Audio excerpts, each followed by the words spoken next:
Hello বন্ধুরা, সবাই কেমন আছেন? আশা করি সবাই ভালো আছেন। আরেকটিবার আপনাদেরকে অন্তস্মি ব্লগ চ্যানেলে স্বাগতম। তো এই যে দেখেন, আমরা বাড়ির সবাই মিলে ঘুরতে বেরিয়ে গিয়েছিলাম। একটা জায়গায় আমরা গিয়েছিলাম গ্রামে। আর এত সুন্দর জায়গা যে মানে দেখার মতো। তো চারিদিকে শুধু সবুজ আর সবুজ, আর গ্রামের পরিবেশ। আর গ্রামের পরিবেশ কার না ভালো লাগে বলেন? তো আমরা অনেক আনন্দ করেছিলাম সেদিন। তো সেই ব্লগটা কিন্তু ফুল ব্লগটা কিন্তু চ্যানেলে আসবে। আপনারা কিন্তু অপেক্ষায় থাকবেন, আর যখন দিব অবশ্যই কিন্তু ফুল ব্লগটা দেখবেন।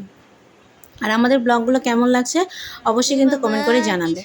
আমরা কিন্তু সেদিন সুন্দর! খুব মজা করেছি। অনেক জায়গায় কি গিয়েছি। সুন্দর লাগছে তোমাকে। সেটা হচ্ছে ভুট্টা ক্ষেত, গম ক্ষেত, হুম। তারপর হচ্ছে আ বাগানে মানে টমেটো বাগান, তারপর হচ্ছে আ শাক, ওখানে মানে অনেক কিছু ছিল। গ্রামের অনেক সুন্দর একটা পরিবেশ। তো আপনাদের সাথে সম্পূর্ণ ব্লগটা শেয়ার করব। অবশ্যই কিন্তু আপনারা ব্লগগুলো দেখবেন। আর সবশেষে আমরা কিন্তু পিঠা খেয়েছি। তারপর হচ্ছে আ যেই ভুট্টা নিয়ে আসছিলাম সেটা পুড়িয়ে তারপর আমরা খেয়েছিলাম। তো যে বাসায় দিদির বাসায় গিয়েছিলাম সেটাও আপনাদের সাথে শেয়ার করব। অবশ্যই কিন্তু দেখবেন। বাই।